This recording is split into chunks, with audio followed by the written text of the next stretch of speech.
Morning guys, we're back with a brand new video and today we're doing the first round of finals tips. Now I know I stopped tipping videos pretty much like halfway through the season because I just got bored of the tipping videos. I feel like they're kind of boring videos to make, but I thought bring it back for finals football, but people still do my tipping competition over the whole full year. So I decided I'm not going to do a prize because it was kind of wasn't fair, not many people knew about it by the end of it and they were new to the channel, but I will show the top 10 on the screen. I ended up finishing myself in 10th, but shout out to the top 3 and especially Medical Flame. Congratulations, mate. You won the tipping comp and you're actually tied with Zombie Slayer. I think the tipping comp does go all the way to the grand final, so they might be able to find a winner, but they tied for the end of the season. So without further ado, let's get into the tipping. But before we do, go and follow all my socials down in the description below. I've been uploading a few stuff on there and it'd be great if you go and watch. For the first final on the Friday night, it is Port versus the Cats at Adelaide Oval, and I've Port getting the job done by 15 points. They're the better side at this venue. They rarely lose games at Adelaide Oval, and when they do, it's two absolutely explosive teams. I think the first team they lost to was Western Bulldogs this year at Adelaide Oval when they were in some ripping form. But I do have Port winning this match pretty comfortably. They did beat them last year in the qualifying final, and I expect them to do it again. Next up is I've actually picked an upset versus Giants versus the Swans, the Battle of the Bridge. I have Giants getting this up by 11 points. People are probably shocked about this choice because during the whole season, Swans have been the better side. But I personally reckon that with the injuries that the Swans have encountered, plus a few contract talks going on behind closed doors, that it could affect the Swans more than people think. Callum Mills is going to be out for this game. And also Josh Kennedy is expected to be out for this game, which is two huge outs due to their midfield mix. They're going to have a really young midfield. And then Luke Parker is going to be the main guy in there. And Luke Parker is currently exchanging some contract talks, and he doesn't actually know if he'll actually be around next year for the Swans because they aren't willing to pay him the money that he wants. So it's a pretty confusing situation going on at the Swans. And they also do have a salary cap squeeze right now, which could affect them, more, mentally than people kind of think.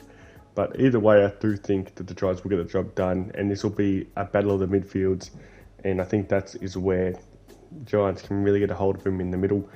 And Shane Mumford's playing, so when Shane Mumford plays, Giants really lose.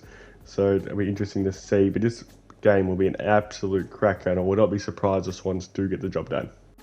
Next up is a matchup at Adelaide Oval between the Lions and the D's, first versus fourth, and I do expect the Lions to get the job done by 8 points. Now, a lot of people are tipping that the D's should pretty much comfortably win this one, but I'm not totally sold. I feel like the Lions have more experience over over the final couple of years of their finals campaigns. They won a final last year, their first ever final, in some ridiculous time. The D's, they've only played finals. Last time they did play finals was when they made it to a prelim. But that looked like more of a flash in the pan than people probably thought it was going to be. But yeah, I do expect the Lions do get this job done. I think they're the better side out of the two. I know that's rough to say because the D's have been arguably probably the best regular season side this year. But I just love the Lions mix up. And yeah, it's like they should get the job done. And the last matchup is the match I'm so excited to watch. This is the first round matchup that I can't wait to watch between the Dons and the Dogs. The baby Bombers versus the experienced Dogs, I guess you have to say. So the Dogs have been probably the best side all year until the round 20 hit. And then it's like they just fell off a cliff.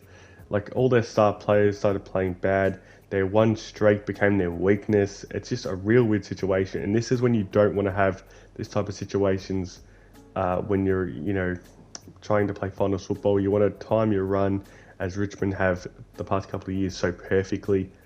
But yeah, the Dogs have actually just crapped the bed over all of a sudden, which is just, I kind of saw either one of the D's or the Dogs falling off a bit of a cliff, and I thought it was going to be the D's, honestly. I thought they were going to be the team that would have fallen out the four after a hot start, but it was ended up being the Dogs.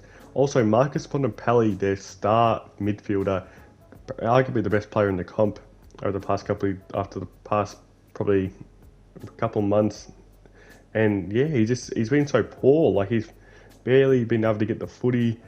He hasn't had the biggest impact that he probably has. Like in that game against Port Adelaide, he had about 10 touches and a goal in the first like half, and only finished with 15 touches. Like it was just, I don't know what's going on with the Bont right now. It's like he's run out of steam or something.